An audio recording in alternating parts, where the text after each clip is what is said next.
Hello everyone. आज की इस वीडियो में आप सभी का बहुत बहुत वेलकम है। हमने लेक्चर 2 में क्लास 12 की फ़िज़िक्स की कुछ टॉपिक्स पर डिस्कस किया था, जैसे कि भूसंपर्कन की प्रक्रिया और स्वर्णपत्र विद्युतदर्शी और चालकों के आवेशन की विधियाँ। ये तीनों चीज़ों पर हमने लेक्चर 2 में डिस्कस किया हुआ है। अगर आपने लेक्चर 2 नहीं देखा है तो प्लीज़ उसे एक बार ज़रूर देखिए, तब आगे की चीज़ें आप लोगों को समझ में आएगी। देखिए, फ़िज़िक्स जो होती है वो बहुत ही इंटरेस्टिंग सब्जेक्ट होता है। कब? जब आप उसे इंटरेस्ट के साथ पढ़ते हो।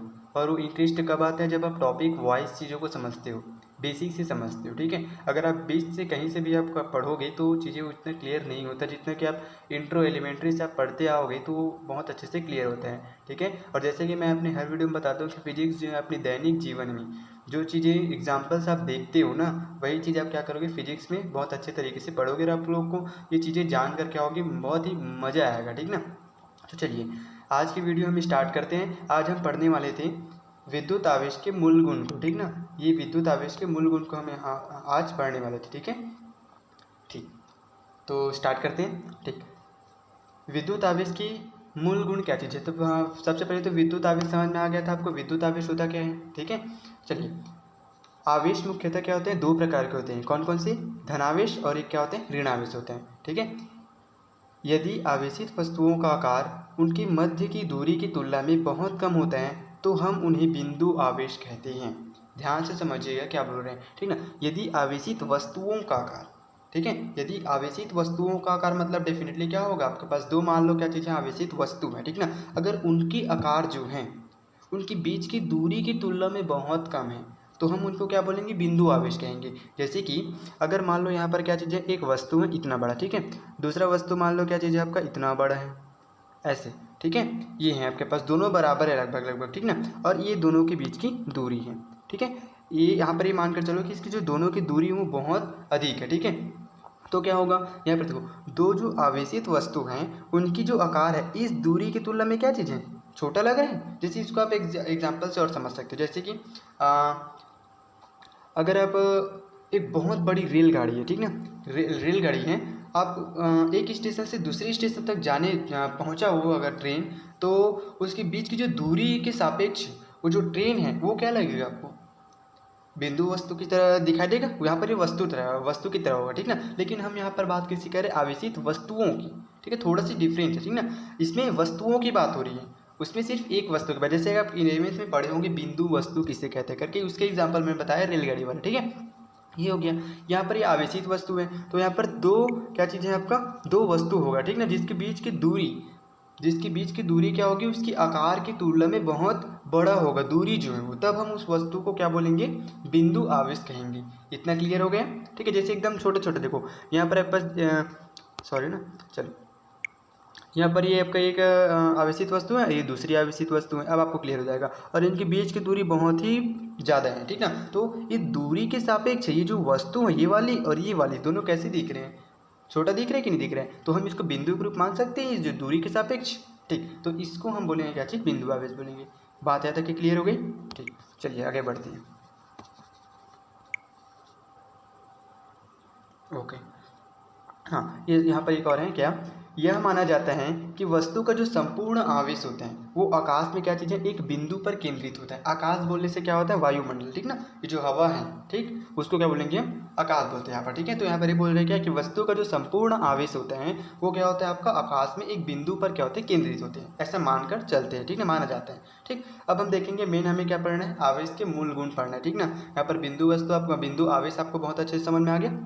ठीक है, अब विद्युत आवेश में मुख्यतः तीन क्या होते हैं, मूल गुण होते हैं। अब वो कौन कौन से मूल गुण होते हैं उसके हम देखते हैं। पहला जो गुण होता है क्या होता है, आवेशों की योज्य प्रकृति, यानी कि एडिक्टिव नेचर ऑफ चार्जेस। ठीक है, दूसरा होता है पास क्या चीज़, क्वांटीकरण, क्वांटिजेशन जिसको इंग्लिश बोलते हैं। तीसरा आपके पास है संरक्षण। ठीक है, तो ये तीन गुण होता है क्या चीज़ आपका, विद्युत आवेश के। पहला हो गया आवेशों की योज्य प्रकृति, दूसरा क्वांटीकरण, और तीसरा जो है वो संरक्षण। अब हम इसे एक एक करके डील करेंगे। ठीक है, कि आवेशों की योज्य प्रकृति क्या होती है, क्वांटीकरण क्या होती है और संरक्षण क्या होता है। ठीक, चलिए अब हम पहला गुण इसके बारे में देखेंगे क्या चीज़, ये वाला आवेशों की योज्य प्रकृति। ठीक, तो आवेशों की योज्य प्रकृति में क्या होता है देखते हैं। देखो, योज्य नाम से स्पष्ट है। योज्य, योज्य मतलब क्या होता है, योग करना, जोड़ना। ठीक ना, तो आवेशों को क्या करेंगे हम, जोड़ेंगे। ठीक, तो वही देखते हैं। किसी भी निकाय में कुल आवेश उसमें उपस्थित सभी आवेशों के बीजीय योग के बराबर होते हैं। ध्यान से समझना ना, किसी भी निकाय, किसी भी निकाय मतलब मान लो आपके पास ये पूरा आपका निकाय है ऐसे। ठीक है, तो किसी भी निकाय में कुल आवेश, इसमें जितने भी आवेश होंगे, ठीक ना, आवेश उसमें उपस्थित सभी आवेशों के, सभी अलग अलग आवेशों, ठीक ना, सभी अलग अलग आवेशों के क्या होंगे, बीजीय योग के क्या होगा, वो बराबर होगा। ठीक है, चीज़ें समझ में आ रही है। ठीक, अब जैसे कि उदाहरण के लिए यहाँ पर दिया गया, उदाहरण के लिए किसी निकाय में कुल धनावेश कितने हैं, है ना, क्योंकि बोल रहे हैं ना किसी भी निकाय में कुल आवेश उसमें उपस्थित सभी आवेशों के बीजीय योग के बराबर होते हैं। तो उसमें उपस्थित सभी आवेश, तो कौन कौन से आवेश हो सकते हैं, धनावेश हो सकते हैं और ऋणावेश हो सकते हैं। बिल्कुल, तो यहाँ पर देखो, किसी निकाय में कुल धनावेश अगर मान लो कितना है, प्लस पीई, व कुल ऋणावेश कितना है, माइनस ई, माइनस एन ई। ठीक ना, क्योंकि ऋणावेश है इसलिए क्या हो गया, वो माइनस में आया, और ये जो धनावेश होता है क्या होता है, प्लस चार्जेस मिलता है। ठीक है, तो उस पर जो कुल आवेश होगा, कुल आवेश क्या होगा, कुल आवेश जो होगी ये वाली और ये वाली दोनों को हम क्या करेंगे, बीजीय योग होगा, मतलब दोनों को हम जोड़ेंगे, यानी कि जो पीई प्लस क्या हो जाएगा, माइनस एन ई। तो ये जो होगी क्या होगी यहाँ पर, PE plus minus N E, ये जो है वो आवेशों की योज्य प्रकृति की परिभाषा हो गई कि किसी भी निकाय में कुल आवेश उसमें उपस्थित सभी आवेशों के बीजीय योग के बराबर होता है। ठीक है, यानी कि अगर हम सिंपल यहाँ पर लिखें तो क्या होगा, यहाँ पर कुल जो आवेश है, ठीक ना, कुल आवेश, कुल आवेश इस एग्जाम्पल में क्या हो गया, कुल आवेश जो है वो पीई, ठीक है, प्लस माइनस एन ई, ये हो गया आपके पास क्या चीज़, कुल आवेश।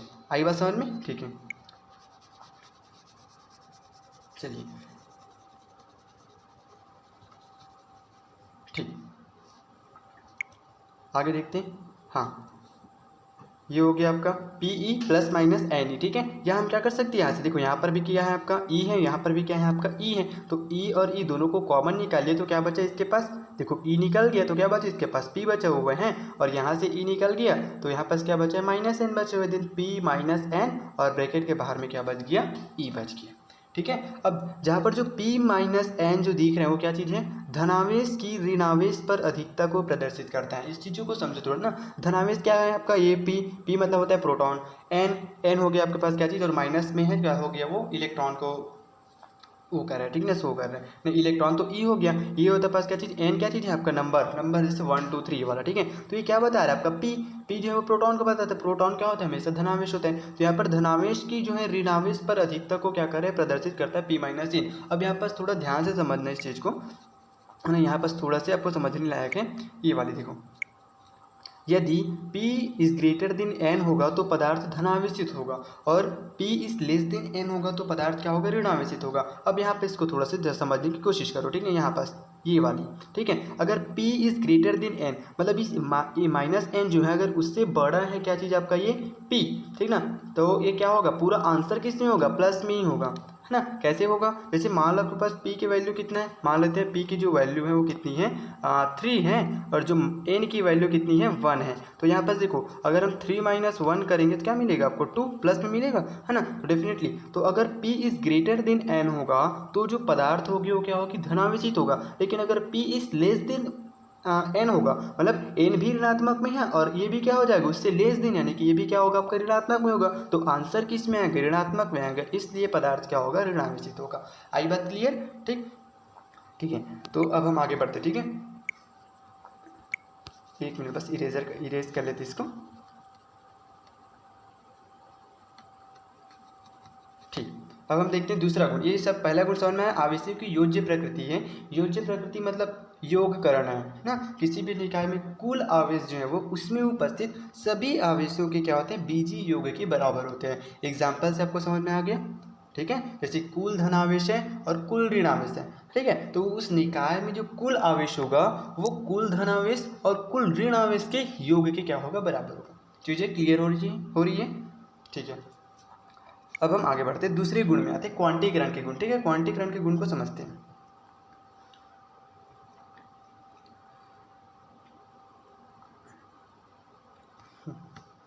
चलिए,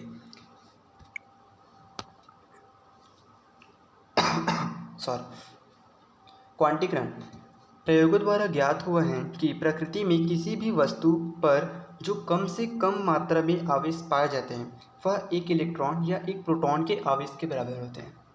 ठीक है, इसका जो मान है वो 4.8 इंटू 10⁻⁻10 स्थैतिक कूलाम या 1.6 इंटू 10⁻⁻19 कूलाम। इसको मैं बोला था कि याद करके रखना करके। तो एक इलेक्ट्रॉन या एक प्रोटॉन में की वैल्यू कितना होता है, उस पर आवेश कितना होता है, तो 1.6 इंटू 10 कितना होता है, -19 कूलाम होता है। क्लियर है? ठीक है, हम जानते हैं कि इलेक्ट्रॉन पर ऋणावेश की मात्रा प्रोटॉन पर धनावेश की मात्रा के बराबर होते हैं। बिल्कुल समझते इस चीज़ को, मैंने बताया था इलेक्ट्रॉनिक सिद्धांत में। ठीक है, कि इलेक्ट्रॉन पर ऋणावेश जितनी होगी उतनी प्रोटॉन पर क्या होगा, धनावेश होगा। ठीक है, अतः यदि इलेक्ट्रॉन के आवेश को -e से प्रदर्शित करते हैं तो प्रोटॉन के आवेश को किससे प्रदर्शित करेंगे, +e से प्रदर्शित करेंगे। क्यों? क्योंकि भैया प्रोटॉन किससे होता है, प्लस में होता है, और इलेक्ट्रॉन किसमें होता है, माइनस में होता है। ठीक है, ये हो गया, प्रदर्शित किया जाएगा। यह पाया गया है कि प्रत्येक आवेशित पदार्थ पर आवेश की मात्रा, ध्यान से ना, प्रत्येक आवेशित पदार्थ पर आवेश की मात्रा एक इलेक्ट्रॉन पर आवेश की मात्रा के पूर्ण गुणज में होती है। ठीक है, ध्यान से फिर से समझो इस चीज़ को। प्रत्येक आवेशित पदार्थ पर, ठीक है, आवेश की मात्रा, ये आवेशित पदार्थ मान लो, इस पर आवेश की मात्रा एक इलेक्ट्रॉन, ठीक है, एक इलेक्ट्रॉन पर आवेश की मात्रा, इस पर जो आवेश की मात्रा होगी एक इलेक्ट्रॉन पर आवेश की मात्रा के पूर्ण गुणज होता है। ये चीज़ है ना, कि प्रत्येक आवेशित पदार्थ पर आवेश की जो मात्रा होगी वो एक इलेक्ट्रॉन पर आवेश की मात्रा के पूर्ण गुणज होता है। पूर्ण गुणज मतलब क्या होता है, जैसे 1 2 है ना, तो एक इलेक्ट्रॉन पर आवेश की, ठीक है, तो एक इलेक्ट्रॉन पर आवेश कितना होता है, उसको हम ई से रिप्रेजेंट करते हैं। बिल्कुल, क्योंकि ई की वैल्यू कितनी होती है, 1.6 इंटू 10⁻⁻19, है ना। तो जो आवेश की मात्रा के पूर्ण गुणज होते हैं, एक इलेक्ट्रॉन पर आवेश की मात्रा क्या होता है, पूर्ण गुणज होते हैं। तो ये हो गया 1e 2e 3e 4e ऐसे होता है, ठीक ना कि 1/2e 3/2e ऐसा नहीं होता। ठीक है, पूर्ण गुणज मतलब क्या होता है, वो पूर्ण संख्या ही रहेगा, जैसे 1 2 3 4 ये सब चीज़ें। ठीक है, यहाँ तक क्लियर हो रही है?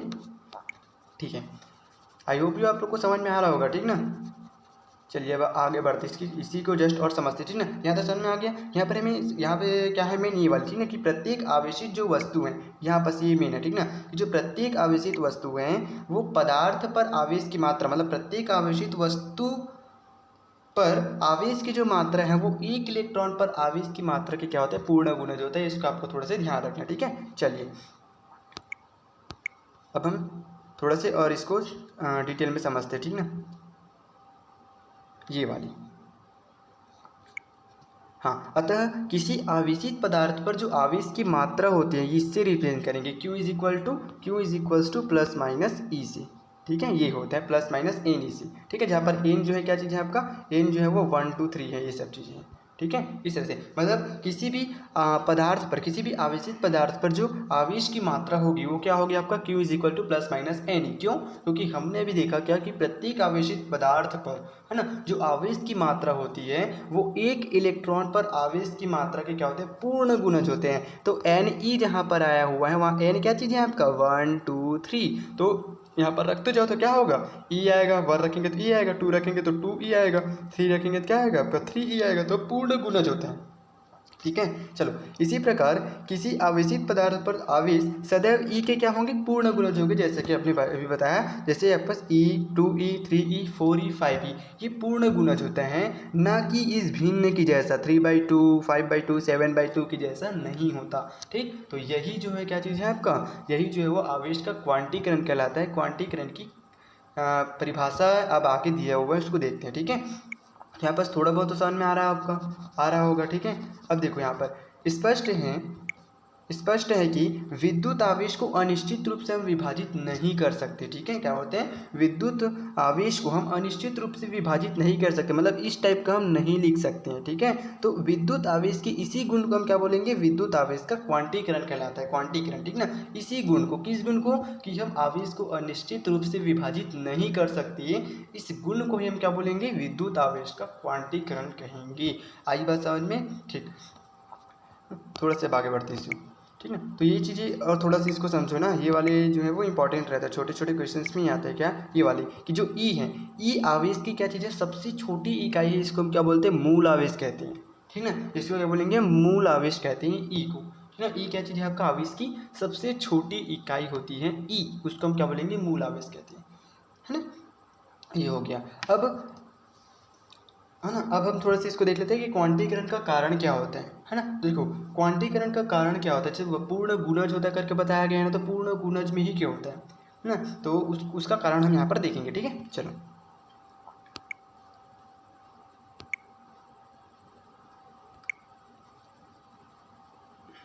चलिए, ये क्वांटीकरण का कारण क्या है उसको देख लेते हैं। ठीक है, चलो क्वांटीकरण का कारण मैंने यहाँ पर देखना क्या है, ये विद्युत आवेश के क्वांटीकरण के कारण यह है कि इलेक्ट्रॉनों का जो स्थानांतरण होती है वो सदैव क्या होता है, पूर्ण गुणज में होता है। भैया देखो यहाँ पर क्वांटीकरण का कारण क्या है जी, क्वांटीकरण में अभी हमने देखा क्या चीज़ की, उसको अनिश्चित रूप से विभाजित नहीं किया जा सकता, मतलब वो पूर्ण गुणज के रूप में रहेगा, अपूर्ण गुणज मतलब पूर्ण गुणज के रूप में रहेगा, वो भिन्न के रूप में नहीं रहेगा। ठीक है, अब इसका कारण देखो, अगर हम किसी विद्युत आवेश के क्वांटीकरण का कारण क्या, इलेक्ट्रॉनों का जो स्थानांतरण होता है, ठीक है, हमेशा क्या होता है, जैसे 1 इलेक्ट्रॉन स्थानांतरित हुआ, 2 इलेक्ट्रॉन स्थानांतरित हुआ, ऐसे बोलते हैं ना कि 1.5 इलेक्ट्रॉन हुआ, 3/2 इलेक्ट्रॉन स्थानांतरित हुआ, ऐसे बोलते हैं क्या, नहीं, ऐसा कभी नहीं मापा जाता। ठीक है, मतलब इलेक्ट्रॉनों का जो एक पदार्थ से दूसरे पदार्थ में जो स्थानांतरण होता है वो पूर्ण गुणज में होता है, 1 इलेक्ट्रॉन इस पदार्थ से इसमें गया, 2 इलेक्ट्रॉन यहाँ से यहाँ गया, ऐसे होते हैं। ठीक है, और इसको अच्छे से और समझ सकते हो किसमें, केमिस्ट्री में, है ना। जैसे कि अगर कोई भी आपके पास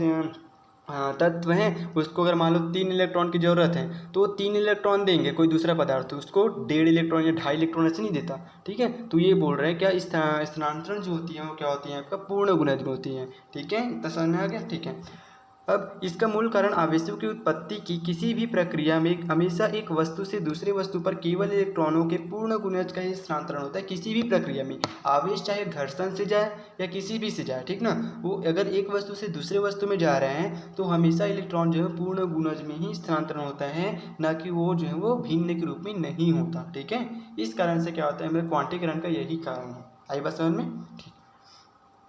ठीक है, अब हम आगे बढ़ते। ठीक है, तीसरा गुण में आते हैं आवेश का संरक्षण। ठीक, पहला गुण हो गया क्या चीज़, आवेशों की योज्य प्रकृति, दूसरा हुआ क्वांटीकरण, अब तीसरा जो आपके सारे क्या चीज़, आवेशों का संरक्षण। ठीक है, नाम से स्पष्ट है, आवेशों का संरक्षण मतलब कोई क्षति नहीं होगा आवेश को, मतलब कोई व्यर्थ नहीं जाएगा आवेश। ठीक है, संरक्षित रहेगा, ऐसे समझ सकते हो आप। ठीक है, तो देखो उसको, ठीक, आवेश का संरक्षण क्या चीज़ है, देखो आवेश संरक्षण सिद्धांत के अनुसार किसी पृथककृत निकाय का कुल आवेश नियत रहते हैं। ध्यान दे, क्या बोल रहे हैं, किसी पृथककृत निकाय का कुल आवेश जो है वो नियत रहता है। कुल आवेश ना, कोई भी आपके पास एक निकाय है, ठीक है, कोई भी निकाय है, मान लो आपके पास क्या निकाय है, थोड़ा सा इरेज करने दो ना इसको, फिर बताते हैं।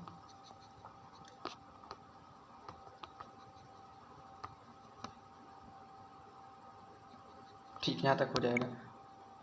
ठीक है, ये क्या बोल रहे, किसी पृथककृत निकाय का कुल आवेश नियत रहता है। नियत रहना ही तो आवेश का संरक्षण कहलाता है, संरक्षित होना कहलाते हैं, है ना। तो किसी मान लो यहाँ पास क्या चीज़ है, आपका एक निकाय है, ठीक है, ये आपका निकाय है, इसमें जितने भी आवेश होंगे, प्लस चार्जेस होंगे, माइनस चार्जेस होंगे, ये सब क्या होंगे, नियत होंगे। नियत मतलब क्या होगा, जितना प्लस चार्जेस रहेगा उतना ही क्या रहेगा आपका, माइनस चार्जेस रहेगा, देन दोनों जो है वो बैलेंस बनाकर रहेंगी। ठीक है, या करके एग्जाम और दिया, देखो किसी पृथककृत निकाय में धनावेश और ऋणावेश का बीज गणितीय योग क्या होता है, सदैव नियत होते हैं। मतलब बीज गणितीय योग सदैव नियत होते हैं, मतलब क्या चीज़, जितने प्लस चार्जेस रहेंगे उतने ही क्या होंगे आपका, माइनस चार्जेस होंगे। ये चीज़ें आप दोनों में से किसी भी परिभाषा को क्या कर सकते हो, याद कर सकते हो, दोनों सेम ही है। ठीक है, समझ में आ गया आवेशों का संरक्षण क्या होते हैं। ठीक, दूसरे शब्दों में आवेश न तो उत्पन्न किया जा सकता है और न ही नष्ट किया जा सकता है। बिल्कुल एक स्टेप क्या बोल रहे हैं, ऊर्जा संरक्षण के सिद्धांत जैसे पढ़ते हैं ना, कि ना तो ऊर्जा को उत्पन्न किया जा सकता है और न ही नष्ट किया जा सकता है, सेम वैसे आवेश का संरक्षण भी है, ना तो आवेश को उत्पन्न किया जा सकता है और न ही आवेश को नष्ट किया जा सकता है। कब संभव है, जब वो उसमें नियत होगा, है ना, जब उसमें धनावेश और ऋणावेश की मात्रा क्या होगी, नियत होगी, तभी तो हम उसमें न तो धनावेश को उत्पन्न कर सकते हैं और मतलब न तो हम आवेश उत्पन्न कर सकते हैं और नहीं आवेश को नष्ट कर सकते हैं, तभी तो नियत कहलाएगा क्या। ठीक, तो ये चीज़ें तो यहाँ से समझना है क्या चीज़ की, किसी पृथककृत निकाय का जो कुल आवेश होती है वो क्या होती है, नियत होती है। कुल आवेश मतलब क्या चीज़ है, धनावेश और ऋणावेश। ठीक, जितने धनावेश होंगे उतने क्या होंगे, ऋणावेश होंगे। इतना समझ में आ गया, है ना। जैसे कि हमने जो प्रयोग किए थे ना, उस प्रयोग के यहाँ पर एग्जाम्पल दिया हुआ है, उसको थोड़ा सा समझ लेते हैं कि कैसे होता है आवेश के संरक्षण में, कैसे जो निकाय का क्या बोलते हैं, जितना प्लस चार्जेस होंगे उतना माइनस चार्जेस होंगे। जैसे मैंने बताया था, एक लेक्चर 1 में बताया था क्या, कि जब हम कांच की छड़ को रेशम के कपड़े या रेशम के धागे से रगड़ते हैं, ठीक है, तो उसमें कौन से चार्जेस आते हैं, कांच की छड़ में रहता है प्लस चार्जेस, ठीक है, और रेशम के कपड़े में क्या रहता है, रेशम के कपड़े में रहता है माइनस चार्जेस, ठीक। तो जो कांच की छड़ में जितने धन आवेश रहेंगे उतने ही रेशम के कपड़े में क्या होंगे, ऋण आवेशित रहेंगे। ये चीज़ यहाँ पर एग्जाम्पल में है, राइट बात, ठीक।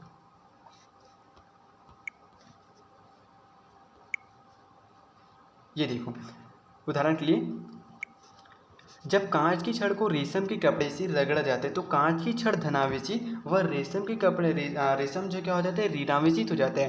कांच की छड़ में धनावेश की मात्रा रेशम की ऋणावेश की मात्रा के ठीक बराबर होती है। इस प्रकार धनावेश और ऋणावेश के जो बीजगणितीय योग होंगे वो क्या होगी, शून्य होगा। क्यों, क्योंकि भैया ये तो जितने धनावेश होंगे उतने ही क्या है, ऋणावेश है, तो अगर दोनों को जोड़ेंगे तो क्या होगा, शून्य होगा, ठीक है। दोनों का मतलब एक ही है। आप अगर ऐसे करो, मान लो आपके पास प्लस क्यू है, आवेश को बता रहा हूँ, क्यू है, ठीक ना, और बराबर है माइनस क्यू, ठीक है। आप ऐसे बोल सकते हो कि दोनों बराबर हैं, कि जितने धनावेश होंगे उतने ही क्या चीज़ है, ऋणावेश है। या आप ऐसे बोल सकते हो क्या, कि जितने भी आवेश है उसका बीजगणितीय योग, मतलब plus Q plus minus Q, उसका वैल्यू कितना आ रहा है, जीरो, क्योंकि प्लस क्यू और एक माइनस क्यू दोनों कैंसिल होकर क्या बचा, जीरो।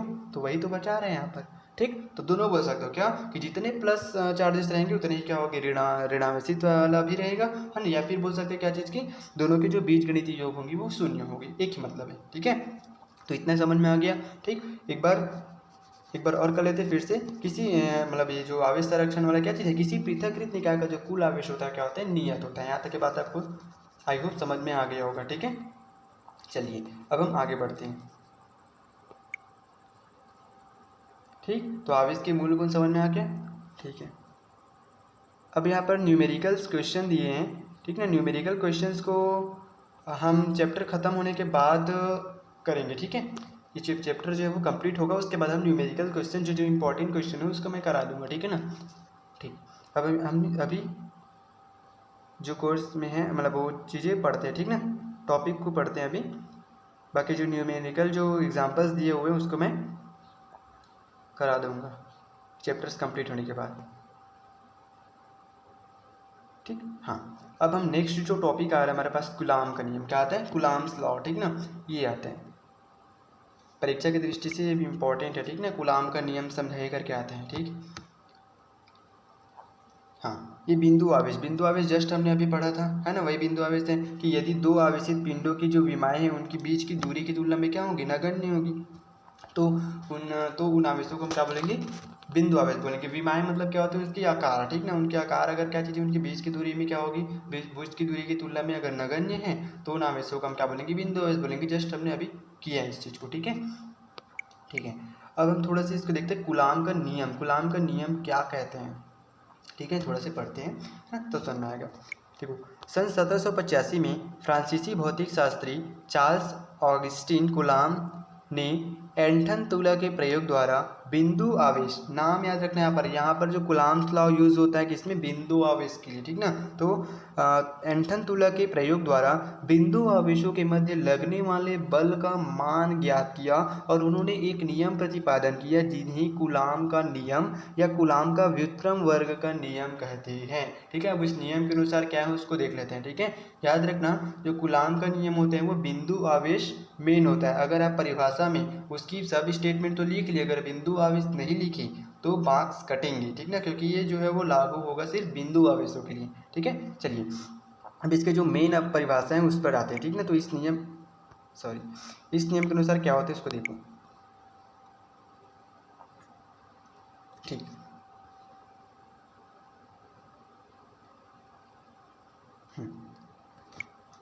इस नियम के अनुसार किन्हीं दो बिंदु आवेशों के मध्य लगने वाले कोई भी बल हो सकते हैं, आकर्षण या प्रतिकर्षण बल का मान उन आवेशों के परिमाणों के गुणनफल के अनुक्रमानुपाती तथा उनके बीच की दूरी के वर्ग के व्युत्क्रमानुपाती होती है, ठीक है। अभी आपको एक बार और पढ़ोगे तो समझ में आ जाएगा। क्या बोल रहे, देखो, किन्हीं दो बिंदु आवेशों, ठीक ना, किन्हीं दो बिंदु आवेशों के मध्य लगने वाले बल या आकर्षण या प्रतिकर्षण बल का मान उन आवेशों के परिमाणों के, ठीक ना, इसके परिणाम और इसके परिमाणों के गुणनफल के अनुक्रमानुपाती होते हैं। जो बल होता है वो क्या होते हैं, है ना, इन दोनों आवेशों के परिमाणों के अनुक्रमानुपाती होते हैं तथा इनके दोनों के बीच के दूरी के वर्ग के क्या होते हैं, व्युत्क्रमानुपाती होते हैं। अब हम इसको क्या करेंगे, फॉर्मूला से सेट करेंगे, समझ में आ रहे हैं, ठीक है ना। तो ये चीज़ें थोड़ा सी देखो, परिभाषा आपको याद करने की जरूरत नहीं होता, सिर्फ फॉर्मूला याद करना, फॉर्मूला में ही, फॉर्मूला के अकॉर्डिंग ही आप क्या कर सकते हो, परिभाषा बना सकते हो। तो फिर से एक बार दोहरा लेते, क्या चीज़ है,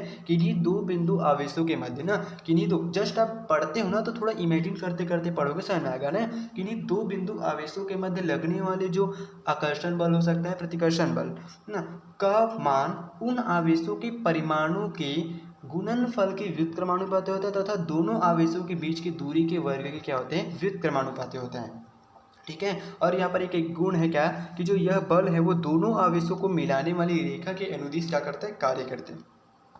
इतना चीज़ें क्लियर हो गई, मतलब यहाँ पर जो बल लगते हैं वो क्या करते हैं, दोनों आवेशों को, यहाँ पर देख, दोनों आवेशों को मिलाने वाली जो रेखा है, एक रेखा के अनुदिश क्या करेगी, काम करेगी, ना कि ऐसे कर्व के अनुदिश नहीं करता, बल्कि क्या होता है, एक रेखा के अनुदिश क्या करेगा, वो काम करेगा, ठीक है। चलिए अब इसको हम फॉर्मूला में समझ देते हैं, ठीक ना, परिभाषा तो समझ में आ गया, आई होप।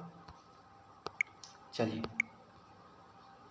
यहाँ पर ये देखिए कि ना, यहाँ पर आपको समझना है, ठीक, ये वाली, यहाँ पर मान लो आपके पास पहला बिंदु आवेश क्या चीज़ है, Q1, दूसरा क्या चीज़ है आपका Q2 में, ठीक ना, और दोनों के बीच की दूरी हमने मान लिया क्या चीज़ है, R है, ठीक है। अब परिभाषा क्या बोल रहे हैं कि किन्हीं दो बिंदु आवेशों के मध्य, ठीक ना, किन्हीं दो बिंदु आवेशों के मध्य लगने वाला जो बल है वो दोनों आवेशों के परिमाणों की, ये जो Q1 और Q2 परिणाम है, ठीक ना, तो दोनों आवेशों के परिमाणों के गुणनफल के अनुक्रमानुपाती होते हैं तथा दोनों के बीच की दूरी के वर्ग के व्युत्क्रमानुपाती होते हैं, ठीक है। तो यहाँ पर देखो आप, यदि Q1 तथा Q2 परिमाण के दो बिंदु आवेश एक दूसरे से r दूरी पर स्थित हो और उनके मध्य लगने वाला बल मान लो क्या चीज़ है, F हो, तो कूलाम के नियम के अनुसार जो बल है वो दोनों आवेशों के परिमाणों यानी कि Q1 और Q2 के गुणनफल Q1 Q2 की अनुक्रमानुपाती होंगे तथा जो बल होंगे वो दोनों के बीच की दूरी के वर्ग के व्युत्क्रमानुपाती होते हैं। व्युत्क्रमानुपाती मतलब जस्ट उल्टा, ठीक ना, ये 1/में में रहता है, ये व्युत्क्रमानुपाती होते हैं, और समानुपाती में क्या होता है, ये रहता है, ठीक है। अब हम दोनों को एक साथ लिखेंगे, ठीक ना, कि इसके फॉर्मूला में क्या हो रहा है, ये वाले एक रिलेशन मिला और ये दूसरा रिलेशन मिला, अब दोनों रिलेशन को हम क्या करते हैं, जमा देते हैं, ठीक है। तो बस फिर हो जाएगा आपका फॉर्मूला बन जाएगा दोनों को मिलाने पर, ठीक है। तो दोनों को मिलाने पर हमें क्या मिला, ये देखो F प्रोफेशनल 2, ये ऊपर में ना, तो Q1 Q2 देखो यहाँ पर मिल रहा है दोनों, मतलब Q1 Q2 के क्या हो जाए, गुणनफल के अनुक्रमानुपाती हो रहे तथा आर स्क्वायर, तो यहाँ पर ये आर स्क्वायर आ गया, और आर स्क्वायर क्या हो रहा है, वो वर्ग के, मतलब आर के क्या हो रहे हैं, वर्ग के व्युत्क्रमानुपात होता है। दोनों को मिलाकर लिखिए, चीज़ें यहाँ पर समझ में है कि नहीं आया। देखो यहाँ पर एफ जो है वो प्रोफेशनल 2 क्या चीज़ है आपका, Q1 और Q2 है, ठीक है, और एफ जो है क्या चीज़ है आपका, प्रोफेशनल 2 में 1/r² है। अब दोनों को आप मिलाकर लिखना चाहो तो क्या होगा कि एफ इज इक्वल टू क्या होगा, ये Q1 और ये Q2, और ये अपॉन में क्या चीज़ है आपका, r² है, ठीक ना, अपॉन में क्या है, r² है। चीज़ें समझ में आ रही है कि नहीं आ रही है, इसको कैसे लिखे समझ में आया, क्योंकि ये दो रिलेशन आपको मिल रहे हैं, ठीक है। इतना तो आपको थोड़ा सा मैथ्स आना चाहिए, ठीक है, कि कैसे कैसे कर रहे हैं, ठीक। एफ प्रोफेशनल 2 Q1 Q2 है और एफ प्रोफेशनल 2 1/r² है, तो कैसे हुआ ये कि इसको कैसे लिखी, आया तो समझ में, है ना। ये अगर दोनों का मिला कर लिखे, दोनों में एफ एफ है, ऐसे भी समझ सकते हो ना, दोनों में एफ एफ है, दोनों एफ हो गया, क्योंकि बल तो है भैया, तो प्रोफेशनल 2 का साइन, और ये ऊपर है तो ऊपर ही रहा, और ये 1 का मल्टीप्लाई करोगे तो यही तो मिलेगा आपका Q1 Q2, ठीक ना, और अपॉन में r²। आई बात समझ में, ठीक है ना।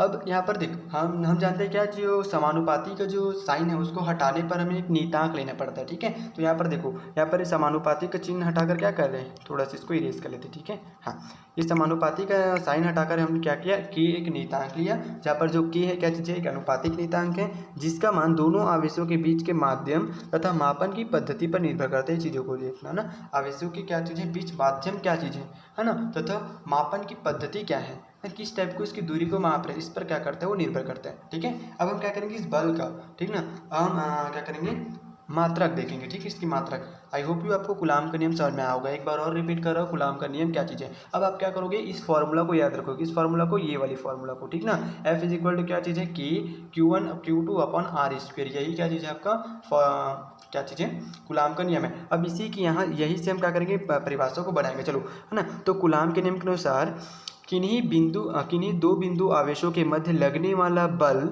उन दो बिंदु आवेशों के गुणनफल के बिंदु आवेशों के परिमाणों के गुणनफल के अनुक्रमानुपाती होते हैं तथा आर स्क्वायर यानी कि दूरी के वर्ग के क्या होते हैं, व्युत्क्रमानुपाती होते हैं। तो हम यहाँ से फॉर्मूला से क्या कर सकते हैं, उस परिभाषा को लिख सकते हैं। ठीक है, आप फॉर्मूला को अच्छे से याद रखना। एफ इज इक्वल टू क्या चीज़ है कि Q1 Q2 upon R square. ठीक है, ठीक, चलिए अब हम आगे बढ़ते हैं। ठीक है ना, इसकी मात्रक को देखते हैं। मतलब जो नियतांक है मात्रक देखते हैं, सीधा सीधा मात्रक को ही देखते हैं। मात्रक क्या है इसको, हाँ, और ये चीज़ें थोड़ा सा आपको समझना है। क्या देखो, ये जो k की वैल्यू है, k को हम लिखते क्या है ऐसे, k की वैल्यू क्या होते हैं 1/4 पाई एप्साइलन। जो ई ऐसे लिखा है वो क्या पढ़ते हैं इसको, एप्साइलन पढ़ते हैं। क्या पढ़ते हैं इसको, एप्साइलन। ठीक है, ये आपका एप्साइलन कहलाता है। ये शून्य टाइप का रहता है ऐसे। ठीक है, ये हो गया, ये एप्साइलन है। ठीक ना, तो जो k की वैल्यू होता है बस क्या होता है 1/4 पाई एप्साइलन होता है। और इसकी जो वैल्यू होता है वो कितना होता है 9 × 10⁻9 न्यूटन मीटर स्क्वायर पर कूलाम स्क्वायर। ठीक है, ये k की क्या होती है, मात्रक होती है ये वाली। ठीक है, न्यूटन मीटर स्क्वायर प्रति कूलाम स्क्वायर। ठीक है, ये होता है बस क्या चीज़, k की वैल्यू। ठीक, अब यहाँ पर अब ये जो एप्सिलॉन जीरो है, अब एप्सिलॉन जीरो क्या चीज़ है, तो एप्सिलॉन जीरो जो है वो वायु या निर्वात की निरपेक्ष विद्युतशीलता या परावैद्युतांक जिसको हम बोलते हैं, निरपेक्ष विद्युतशीलता। क्या चीज़ है, निरपेक्ष विद्युतशीलता है। ठीक है, अब इसकी जो वैल्यू होती है वो कितने होते हैं, एप्सिलॉन की जो वैल्यू होती है वो कितना होता है। ठीक, तो एप्सिलॉन की जो वैल्यू होती है, एक बार इसको क्या करते हैं, मिटा देते हैं।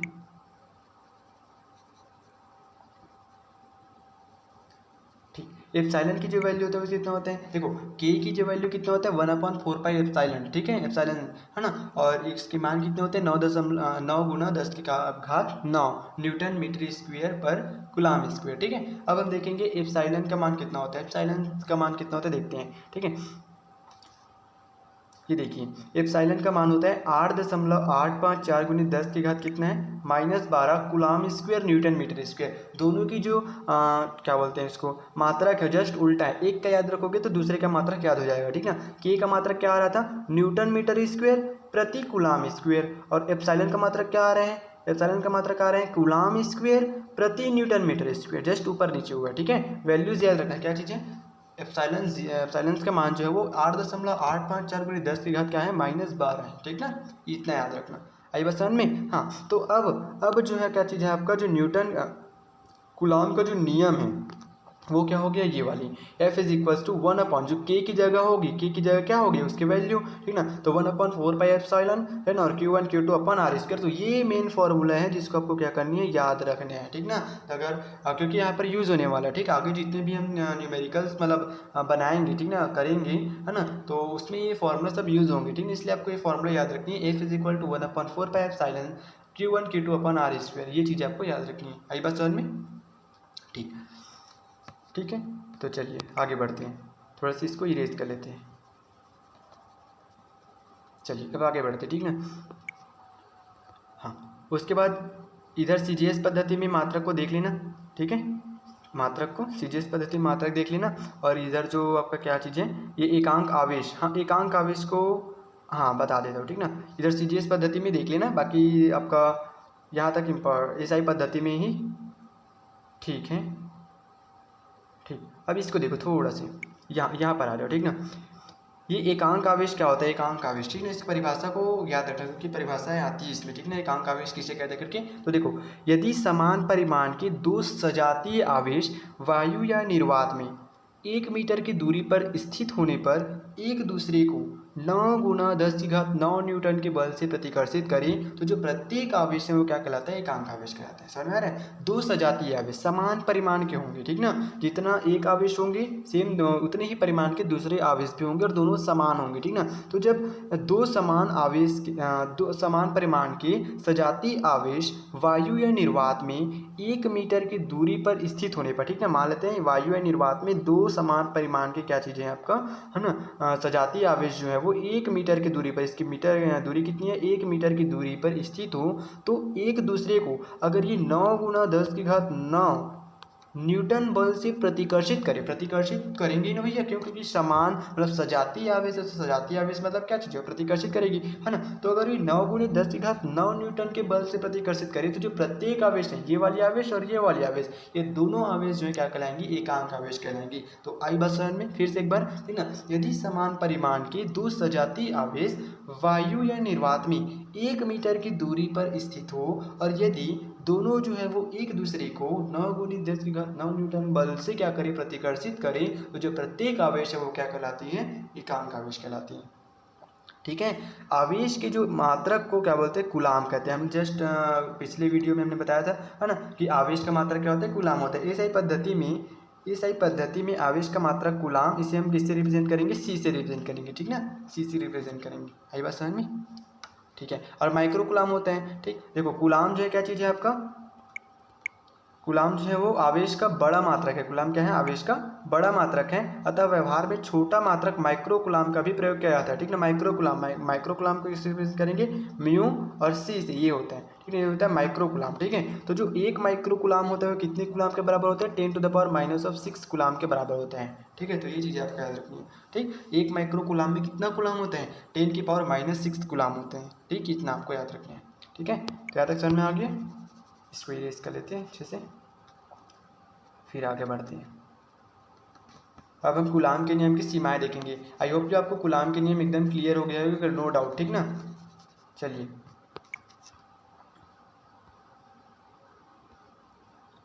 अब हम देखेंगे कूलाम के नियम की सीमाएं। अब आप सोच कर उसकी परिभाषा के हिसाब से आप बता सकते हो एक उसकी सीमाएं क्या, कि बिंदु आवेशों के लिए लागू होता है सिर्फ, ठीक है। तो यही तो एक सीमाएं है इसकी। तो फर्स्ट आपको यही दिया क्या, कि यह नियम जो है वो केवल बिंदु आवेशों के लिए ही सत्य है, ठीक है। दूसरा, यह नियम केवल स्थिर आवेशों के लिए सत्य है। हमने देखा ना, एक आवेश यहाँ पर है, दूसरा आवेश यहाँ पर है, तो वो क्या चीज़ कैसे है, स्थिर आवेश है, ठीक ना। तो यह नियम केवल स्थिर आवेशों के लिए क्या है, सत्य है। तीसरा, यह नियम अधिक दूरियों तथा परमाणु के स्तर की दूरियों 10⁻⁻15 मीटर से कम दूरियों के लिए सत्य नहीं है ना। अर्थात 10⁻⁻15 मीटर से कम दूरियों पर नाभिकीय बलों के प्रधानता के कारण यह नियम अनुपयुक्त होता है। ध्यान से समझने की कोशिश करिए, ये जो नियम है वो अधिक दूरी के लिए सत्य नहीं है और परमाणु स्तर से कम दूरी, ठीक ना। परमाणु स्तर की दूरी कितनी होती है, 10⁻⁻15 मीटर होती है। इससे कम दूरियों को नहीं नाप सकता ये मतलब इससे कम दूरी अगर रहेगी उसके लिए सत्य नहीं है। समझ में आ रहा है, मतलब ये जो नियम है बहुत अधिक दूरी के लिए भी सत्य नहीं है और बहुत अधिक कम दूरी के लिए भी सत्य नहीं है। लगभग कितनी, 10⁻⁻15 से अगर कम होगी दूरी तो उसके लिए भी सत्य नहीं है, ठीक है। तो 3 सीमाएं हैं इसकी। पहला तो सीमाएं क्या हो गया, यह नियम केवल बिंदु आवेशों के लिए सत्य है, ठीक ना। और दूसरा जो है क्या चीज़ है, यह नियम केवल स्थिर आवेशों के लिए सत्य है। तीसरा जो है, यह नियम अधिक दूरियों तथा परमाणु के स्तर की दूरी 10⁻⁻15 मीटर से कम दूरियों के लिए सत्य नहीं है। आई बात समझ में, ठीक है। चलिए इरेज कर लेते हैं इसको पहले। आप लोग को समझ में आ रहा होगा तो प्लीज़ कमेंट करिए कि हाँ भैया हमें समझ में आ रहा है, ठीक है। इससे क्या होगा, इससे मुझे भी थोड़ा मोटिवेशन मिलेगा कि हाँ भाई मैं आगे वीडियो बनाता रहूँगा ना, और मैं बनाऊँगा, ठीक ना। अगर आप लोगों को कमेंट आए चाहे मत बनाए, मेरा काम है बनाना, है ना, मैं बनाऊँगा ये वीडियो, ठीक ना। चलिए हम आगे बढ़ते, ठीक है। चलिए यहाँ पर टॉपिक आ रहा है परावैद्युतांक। क्या आ रहा है, परावैद्युतांक, ठीक है। आप लोग को समझ में आ रहा होगा तो प्लीज़ कमेंट करिए दीजिएगा, ताकि थोड़ा सा मुझे भी अंदर से खुशी हो, ठीक ना। चलिए ये परावैद्युतांक है, ठीक ना। परावैद्युतांक क्या होते हैं, ठीक है, डाई इलेक्ट्रिक कांस्टेंट, परावैद्युतांक, ठीक है। तो इसको समझते थोड़ा सा, ठीक है। मान लो दो आवेश Q1 और Q2 एक दूसरे से r दूरी पर स्थित है, ठीक है। ध्यान से देखो, जो वर्ड लिखा है ना उस वर्ड को आप समझिए, इमेजिन कीजिए। जितनी ज़्यादा इमेजिन करेंगे ना उतना ही ज़्यादा आपको ये क्या होगा, वो चीज़ें जो है वो आसानी से समझ में आएगा, ठीक ना। मान लो दो आवेश है Q1 और Q2 एक दूसरे से r दूरी पर स्थित हैं। यदि उनके बीच वायु या निर्वात हो तो कूलाम के नियम से हम क्या जानते हैं, उनके बीच जो लगने वाला बल होता है वो ये होते हैं, F = क्या होता है, 1/4πε Q1 Q2/r², ये होता है, ठीक है। तो जहाँ पर जो एप्सिलॉन जो है वो क्या चीज़ है आपका, वायु या निर्वात की निरपेक्ष विद्युतशीलता है, हमने अभी जस्ट पढ़ा, ठीक ना। ठीक, अब ये हो गया क्या चीज़ आपका, ये क्या चीज़ है, एक Q1 Q2 है, ये r दूरी पर स्थित है ना। तो वायु निर्वात में लगने वाले जो बल है, ठीक ना, ये हो गया। अब यदि उन आवेशों के मध्य, ठीक ना, यदि उन आवेशों के मध्य एप्सिलॉन r परावैद्युतांक का कोई माध्यम रख दिए जाते हैं, मान लेते हैं, ठीक ना। अब क्या करते हैं कि जो उन आवेश हैं, दो आवेश जो है वो, उनके मध्य अगर हम क्या रख देते हैं, एप्सिलॉन r परावैद्युतांक का कोई माध्यम रख देते हैं, ठीक है। तो जो उनके बीच जो लगने वाला बल होगा, मान लेते हैं क्या चीज़ है वो, F डैश है, ठीक ना। उसको F से रिप्रेजेंट किया, इसको मान लेते हैं F डैश है, ठीक। तो 1/4 पाई एप्सिलॉन, और उसमें मल्टीप्लाई कर देंगे किसकी, एप्सिलॉन r की। क्यों? क्योंकि यहाँ पर एक एक्स्ट्रा आ गया, क्या चीज़ की, उसके मध्य एक परावैद्युतांक माध्यम आ गया, ठीक है, Q1 Q2 अपॉन r², ठीक है। अब दो समीकरण मिल गया हमें, एक समीकरण ये मिल गया, दूसरा समीकरण ये मिल गया, ठीक है। अब हम क्या करेंगे,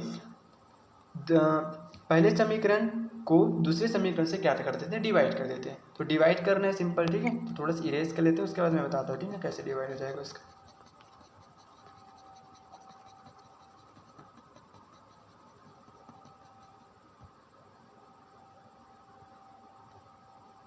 चलिए देखो, समीकरण एक में आपको ये मिला है, ठीक है। समीकरण एक F अपॉन F डैश, ठीक है। F की वैल्यू कितना निकला है, 1/4 पाई एप्सिलॉन, ठीक, Q1 Q2 अपॉन r², ये हो गया। डिवाइडेड बाय यहाँ पर क्या है आपका, 1/4 पाई एप्सिलॉन 0 और एप्सिलॉन r इंटू यहाँ पर Q1 Q2 अपॉन r², ये है। तो ये ऊपर और नीचे ये दोनों सेम है, तो दोनों क्या हो गया, कैंसिल हो गया पूरा, ठीक है। अब यहाँ पर देखो, ये 4 पाई और 4 पाई कैंसिल हो गया, एप्सिलॉन 0 कैंसिल हो गया। अब आपके पास बचा क्या, ऊपर में सिर्फ 1 बचा हुआ है, 1/1 बचा हुआ है, ठीक है। यहाँ पर देखो क्या बचा है, मैं यहाँ पर लिख रहा हूँ बराबर करके, यहाँ पर 1/1 बचा हुआ है, और यहाँ से इसको क्या कर देंगे, ऊपर ले जाएंगे, ठीक ना। तो क्या हो जाएगा, एप्सिलॉन r जो है वो ऊपर चले जाएगा, अब डिवाइडेड बाई 1, यानी क्या बच गया, सिर्फ इसका एप्सिलॉन r बच गया। यानी कि जो एप्सिलॉन r होगी, जिसको हमने परावैद्युतांक माध्यम माना, ठीक ना, तो एप्सिलॉन r की वैल्यू कितना हुआ, इसके बराबर हुआ, F अपॉन F डैश के बराबर हुआ, ठीक ना। एक मिनट बस इसको और थोड़ा से, तो समझ में आया कि नहीं, डिवाइड कैसे किया उसको, ठीक। तो यहाँ पर जो F की वैल्यू हुआ, ठीक ना, F के मतलब जो एप्सिलॉन r की जो वैल्यू हो, किस क्या हुआ, F अपॉन F डैश के बराबर आया। यही जो है क्या चीज़ है आपका परावैद्युतांक कहलाता है। समझ में आया कि नहीं आया। अब यहाँ पर इसको हम परिभाषा बनाना है, तो भैया F क्या था और F डैश क्या था, बस इसको आपको क्या करना है, फॉर्मूला याद करना है, और फॉर्मूला के अकॉर्डिंगली क्या कर देना है, इसकी परिभाषा बना देना है। क्या, देखो अब इसको परिभाषा को देखते हैं ना, फिर समझ में आ जाएगा कोई कैसे भी परिभाषा बनाना पड़ता है, ठीक है। चलिए ठीक हो, ये वाला वायु या निर्वात में निश्चित दूरी पर रखे दो आवेशों के मध्य लगने वाला बल, वो क्या था, जो F था वो क्या था, वायु निर्वात में निश्चित दूरी पर रखे दो आवेशों के मध्य लगने वाला बल था, वहां पर कोई माध्यम नहीं था। लेकिन दूसरा जो F डैश है वो क्या चीज़ है, कि किसी माध्यम में उतनी ही दूरी पर रखे उन्हीं दो आवेशों के मध्य लगने वाले बल के अनुपात को हम क्या बोलेंगे, माध्यम का परावैद्युतांक बोलेंगे। समझ में आ गया, मतलब परावैद्युतांक epsilon r is equal to F upon F dash आया था, ठीक है। तो F क्या था, F था वायु या निर्वात में निश्चित दूरी पर रखे दो आवेशों के मध्य लगने वाला बल, और F डैश जो है वो किसी माध्यम में उतनी ही दूरी पर उन्हीं दो आवेशों के मध्य लगने वाले बल है। तो दोनों के जो अनुपात है वही क्या कहलाएंगे जी, परावैद्युतांक कहलाएंगे। आई होप यू आप लोग को समझ में आ रहा होगा, ठीक है। चलिए इरेज कर लेते इसको।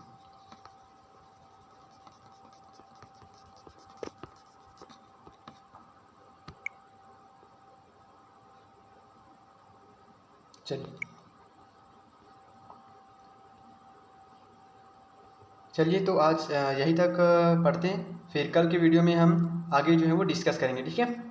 चलिए आज बस इतना ही कर लेते हैं, ठीक है ना। चलिए आज क्लोज कर लेते हैं इतना। धन्यवाद।